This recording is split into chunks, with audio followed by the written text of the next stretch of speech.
Great. Let's continue on from here. This is part 2 of chapter 12 of BidGoalie's MIS book. So we're looking at management support systems and in particular decision support systems. So continue on. Let's spend a few minutes looking at this. What should a computerized decision support system have as some of its possible capabilities? Well, some of the things a decision maker would want to know is, what if? Like, what if I do this? Or what if I do that? Maybe we're doing some predictions on stock returns or on hiring new people. So what if is a very common thing in Excel. Just like goal seek. Maybe my goal seek is to have, if I invest a certain amount of money in an apartment building or a stock, I have an expected return on investment. So if I set up my model that way, I may have a projected ROI, or return on investment. And if I fiddle with some of the variables, I may be able to reach that. I may not be able to reach that. Sensitivity analysis. What if I do a little bit more or a little bit less? Exception reporting. Maybe I'll say, look, maybe I'm a stock investor.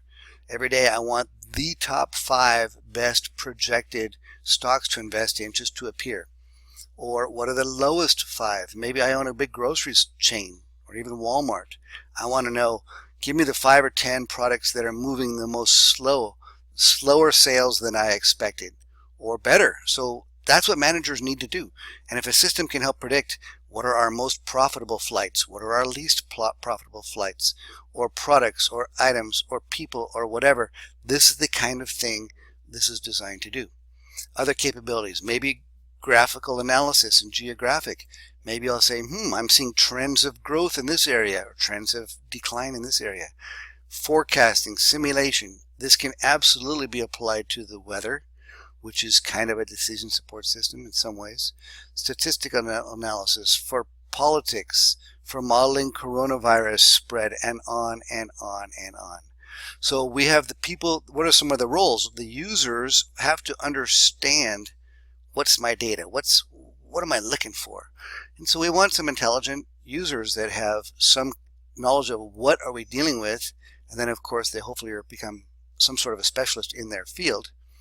Then we need somebody. So this is all well, just like we want a house. You better have a good architect. So somebody has to set up all this.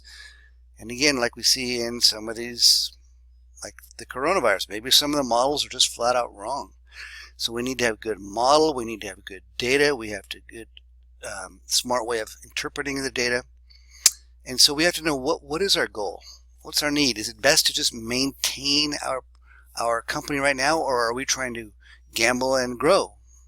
So it comes down to what are we trying to do.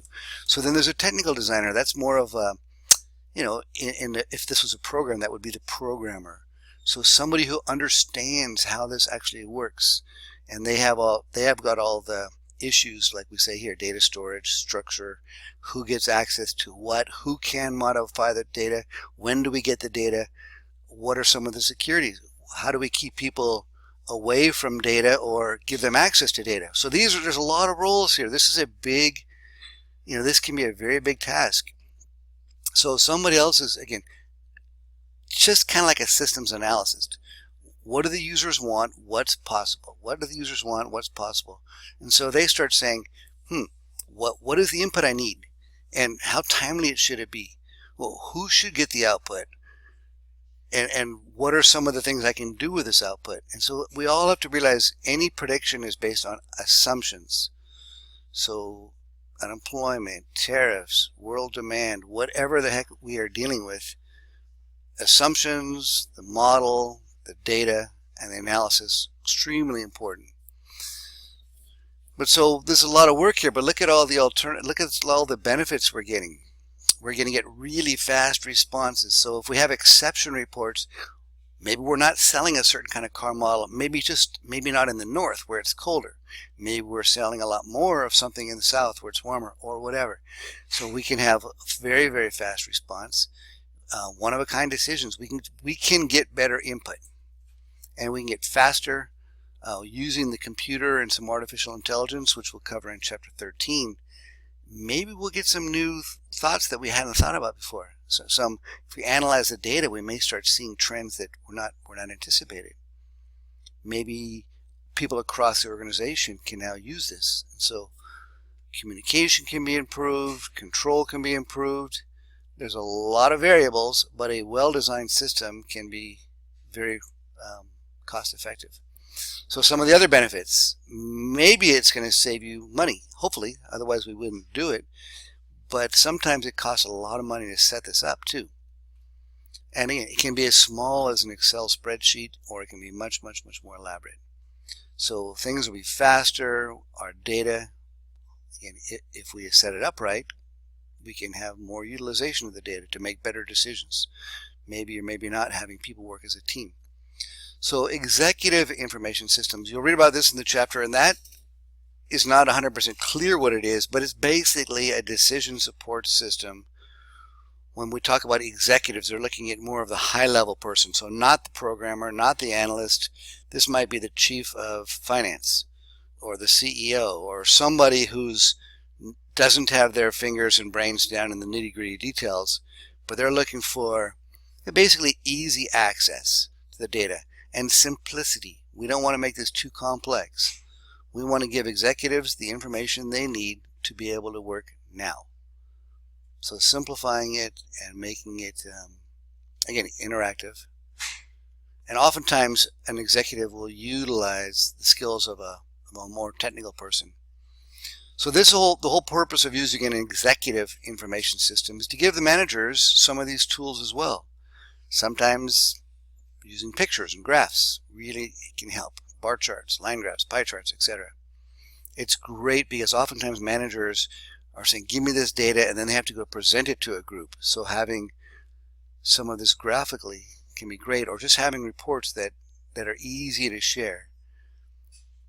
So that's part of what an executive information system is about, and it of course all depends on the executives and the industry. And there's a lot of reasons why this can go bad. You know, maybe sometimes you're trying to get in a system to help pick stocks, but the traditional stockbrokers don't like that idea. Or you want a system to help doctors make decisions, but the doctor that's been doing it his way or her way for a long time may resist this. So we need to have a commitment from management, and we have to have interest. And so that's part of what we learned in systems analysis back in chapter 10, is that it really is important to involve everyone as these are being created. Sometimes an executive information system, we don't have all the objectives. It may be, you know, a one-of-a-time thing. Let's say in our own government, do we go to war here or add more aid to this country or whatever? It's not always, these are not always, continually repeating decisions. So there's a lot of things, and sometimes it's just, you cannot justify the costs because somebody wants this and this and this and this, and it starts adding up.